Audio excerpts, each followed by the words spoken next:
Halo Sobat Pembelajar, apa kabar semuanya? Berjumpa dengan saya, Dani Sugiri. Pada kesempatan kali ini, saya akan menjelaskan mengenai penyajian dan pengungkapan current liabilities. Seperti kita ketahui, di dalam akuntansi kita mengenal dua tipe akun, yaitu akun nominal atau nominal account dan akun real atau real account. Akun-akun dalam current liabilities merupakan akun yang termasuk dalam kategori real account atau permanent account. Dengan demikian, akun-akun current liabilities akan selalu terbawa dari tahun ke tahun. Sehingga kita tidak perlu membuat jurnal penutup untuk akun-akun current liabilities. Selanjutnya, kita beranjak pada penyajian dan pengungkapan current liabilities. Karena merupakan real account, current liabilities akan tersaji di neraca atau balance sheet atau statement of financial position. Pada sisi pasifa, berbagai informasi terkait current liabilities yang belum tersedia di dalam fish laporan keuangan akan diungkap dalam catatan atas laporan keuangan atau Notes of Financial Statement. Berikut ini adalah contoh penyajian current liabilities di balance sheet atau di neraca. Pada contoh kali ini kita mengambil penyajian current liabilities pada neraca PT Indomaret pertanggal 31 Desember 2018. Pada contoh ini kita dapat mengetahui bahwa current liabilities atau liabilitas jangka pendek PT Indomaret itu terdiri atas utang usaha, utang lain-lain, beban akrual, utang pajak dan sebagainya. Terakhir adalah bagian lancar dari hutang jangka panjang. Di sini tertulis hutang jangka panjang yang jatuh tempo dalam 1 tahun atau current maturities of long term debt. Beberapa informasi terkait dengan current liabilities yang perlu diungkapkan dalam catatan atas laporan keuangan atau Notes of Financial Statement antara lain berupa: pertama, informasi mengenai perbandingan posisi current liabilities pada tanggal pelaporan dengan tanggal yang sama di tahun sebelumnya. Jadi, apabila kita sedang membaca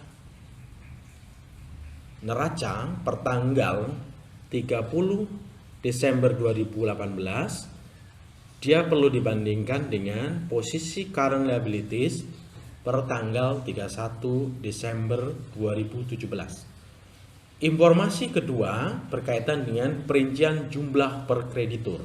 Beberapa jenis current liabilities bisa jadi berasal dari berbagai kreditor yang memberikan pinjaman atau hutang kepada perusahaan. Informasi itu perlu disampaikan di dalam catatan atas laporan keuangan. Kemudian yang ketiga adalah informasi berkaitan dengan analisis umur utang usaha atau account payable.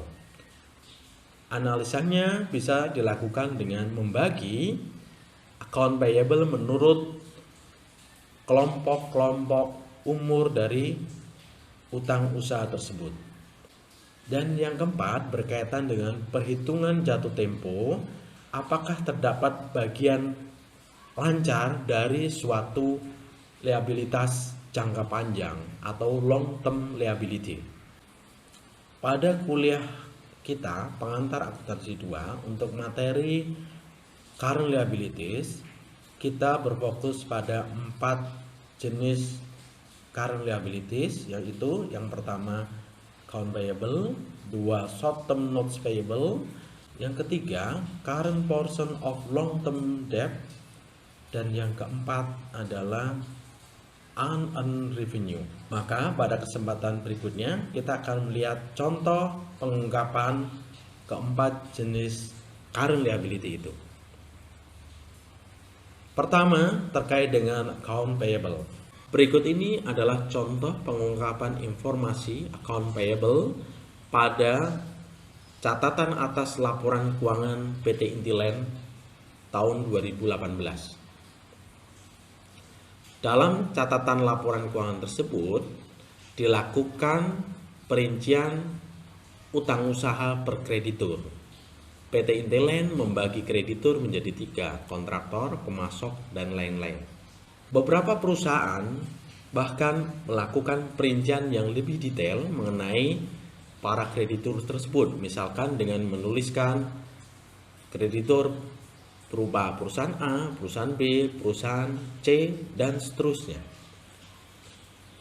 Selanjutnya, pengungkapan untuk account payable juga diperlukan berupa penganalisaan umur utang usaha yang kita miliki. Sebagai contoh, berikut adalah pengungkapan umur utang usaha atau account payable yang dilakukan oleh PT Indomaret sebagaimana dijelaskan dalam catatan atas laporan keuangan tahun 2018. PT Indomaret mengklasifikasi utang usaha kepada pihak ketiga atau account payable menjadi beberapa kelompok, yaitu kelompok lancar, kelompok umur jatuh tempo 1 sampai 30, kelompok umur jatuh tempo 31 sampai 60 dan sebagainya sampai dengan kelompok lebih dari 90 hari. Selanjutnya kita akan belajar mengenai pengungkapan short term notes payable. Berikut ini adalah contoh pengungkapan yang dilakukan oleh PT Ciputra. PT Ciputra dalam membuat pengungkapan notes payable melakukan penggabungan pengungkapan antara wesel bayar yang jatuh tempo dalam waktu 1 tahun atau yang bersifat current dengan wesel bayar yang jatuh tempo lebih dari 1 tahun, yaitu long term notes payable. Informasi pengungkapan berkaitan dengan nilai nominal, jenis wesel bayar, dan bisa jadi dikelompokkan menurut kategori. Selanjutnya, kita membahas mengenai pengungkapan informasi current liability berupa current portion of long term debt. Sama seperti notes payable, pada umumnya perusahaan melakukan pengungkapan current portion of long term debt atau bagian lancar itu bersamaan dengan liabilitas jangka panjangnya. Sebagai contoh, ini adalah pengungkapan yang dilakukan oleh PT Pertamina. Berdasarkan catatan atas laporan keuangannya, kita tahu bahwa bagian lancar dari hutang jangka panjang yang dimiliki Pertamina adalah sebesar 420.577. Sedangkan liabilitas jangka panjangnya setelah dikurangi dengan bagian lancar adalah 1.805.300. Dan terakhir kita akan melihat bagaimana pengungkapan atas unearned revenue dalam catatan atas laporan keuangan. Berikut ini adalah contoh pengungkapan unearned revenue yang dilakukan oleh PT Intiland. PT Intiland memiliki unearned revenue yang bersumber dari uang muka dari pelanggan atas sewa kantor. PT Intiland memiliki unearned revenue atau pendapatan diterima di muka sejumlah 66,9 miliar yang terdiri atas current liabilities atau unearned revenue yang bersifat lancar atau berjangka pendek sebesar 55 miliar dan unearned revenue yang berkategori non-current liabilities sejumlah 11,8 miliar. Dan demikian pengungkapan unearned revenue yang bersifat current liabilities dilakukan bersamaan dengan unearned revenue yang bersifat non-current liabilities. Pengungkapan ini sama halnya dengan pengungkapan yang dilakukan atas current portion dari long term debt dan pengungkapan yang dilakukan untuk short term notes payable.